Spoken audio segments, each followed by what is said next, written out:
Setelah aksi saling serang yang berujung invasi darat ke Lebanon, kelompok Hizbullah membuat gebrakan signifikan dengan menyerang pangkalan Kirya di Tel Aviv.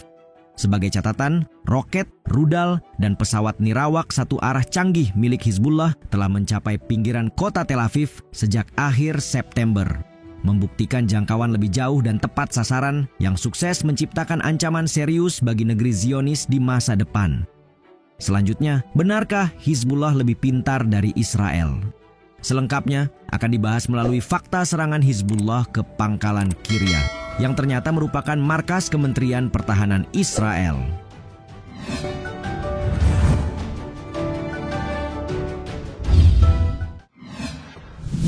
Targetkan markas Kementerian Pertahanan.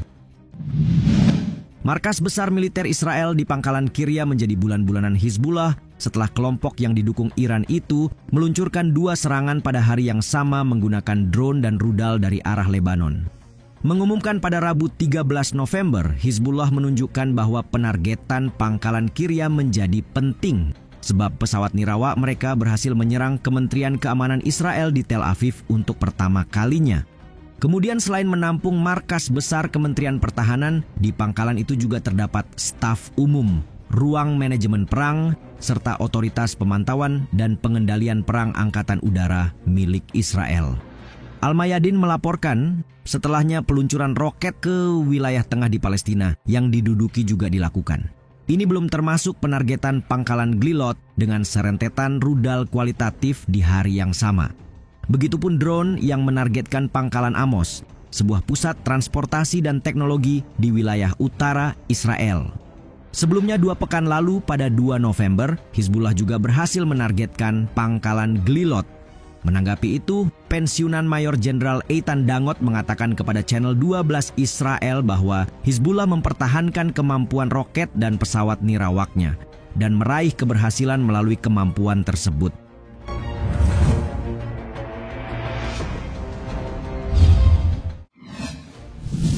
Rudal balistik Qader 2 yang presisi. Selang beberapa saat setelah serangannya ke pangkalan Israel, kelompok perlawanan Hizbullah keluar dengan 2 pernyataan terpisah pada hari Rabu. Pertama, operasi udara dilakukan dengan 1 skuadron drone penyerang kualitatif. Dan yang kedua, penargetan pangkalan Kirya selanjutnya dilakukan dengan rudal balistik Qader 2. Media militer Hizbullah lantas menerbitkan rekaman operasi, sementara fitur-fitur unik rudal Qader 2 telah diungkap sebelumnya. Untuk kalian ketahui, Qader 2 baru digunakan secara resmi pada 14 Oktober 2024 bersama Nasr 1, menyusul rentetan rudal yang diluncurkan Hizbullah ke pinggiran kota Tel Aviv saat itu sebagai tanggapan atas serangan brutal Israel terhadap kota-kota dan warga sipil di Lebanon. Lebih jauh tentang Qader 2, ini merupakan rudal balistik presisi titik permukaan ke permukaan yang direkayasa oleh pejuang Hizbullah. Rudal ini dapat menyerang target vital dengan akurasi hingga 5 meter serta dilaporkan punya daya rusak yang sangat tinggi. Berdasarkan spesifikasi yang dikutip Al-Mayadin, Qader 2 memiliki panjang 8,6 meter dan berat total 3.200 kg. Ukuran kalibernya 620 mm, sementara berat hulu ledaknya 405 kg dengan jangkauan hingga 250 km. Sampai video ini dibuat, belum ada komentar langsung dari otoritas Israel mengenai serangan di pangkalan Kirya. Namun sebagaimana diketahui, ketegangan antar keduanya terus meningkat sejak kampanye udara besar-besaran di Lebanon dimulai pada akhir September.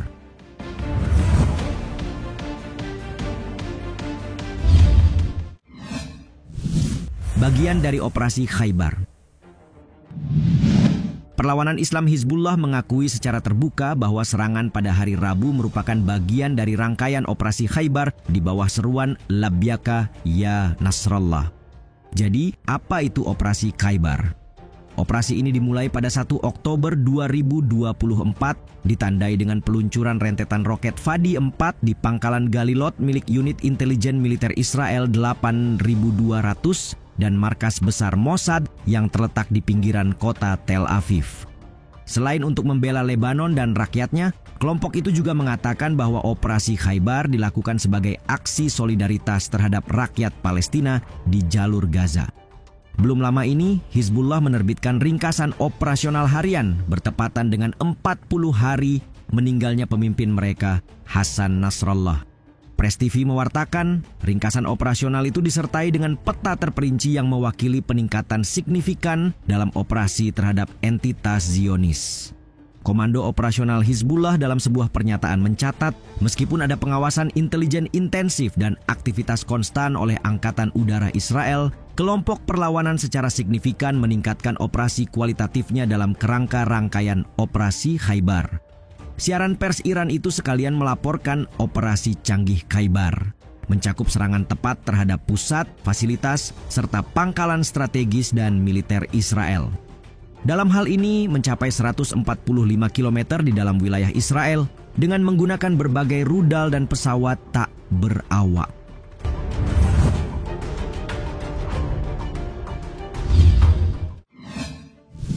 Bukti jauhnya jangkauan serangan Hizbullah.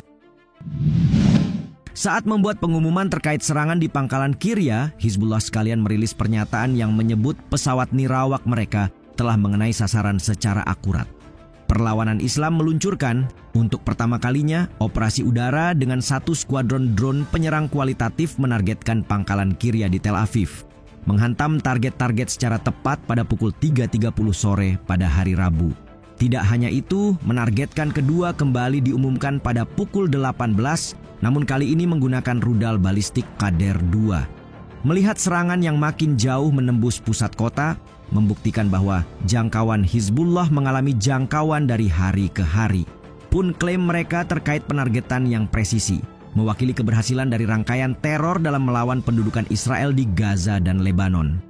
Sejalan dengan itu, koresponden urusan politik Channel 12 Israel, Yaron Avraham, menganggap peluncuran yang diarahkan ke Tel Aviv adalah bukti kemampuan daya tembak Hizbullah yang luas. Menurutnya, serangan Hizbullah mengindikasikan kemampuan tersebut akan tetap ada meski gencatan senjata benar terjadi nantinya. Media Israel bahkan melihat fase ketiga serangan yang mencakup Tel Aviv, menekankan bahwa kelompok Lebanon itu berkomitmen pada janji yang dibuatnya. Hanya saja dalam beberapa klaim, media Israel justru membantah pengumuman Hizbullah.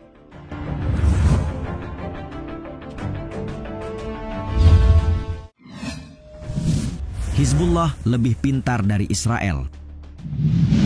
Israel boleh saja mati-matian menggempur Hizbullah, namun tak bisa dimungkiri Hizbullah sangat kuat dari segi militer.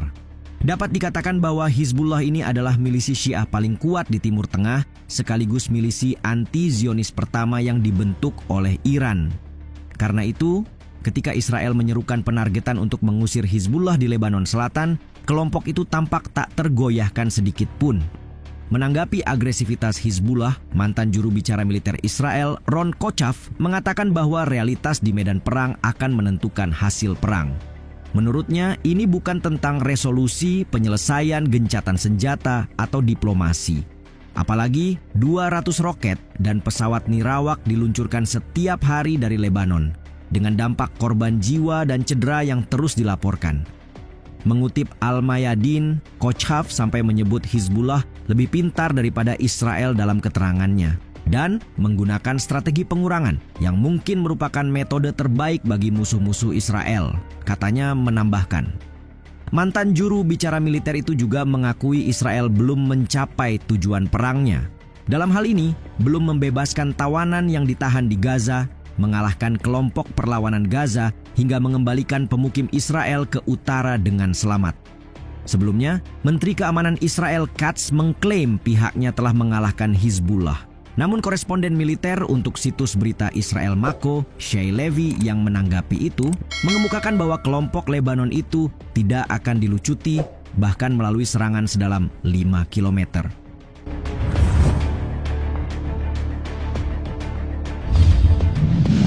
Pasukan pertahanan Israel telah menjalankan agresi militernya sepanjang tahun di Gaza. Untuk selanjutnya mereka lanjutkan ke Lebanon untuk menumpas Hizbullah. Namun sejauh yang kita dapati, pemerintahan Netanyahu belum menciptakan kemenangan, setidaknya untuk melemahkan proksi Iran di Gaza dan Lebanon terlebih dahulu.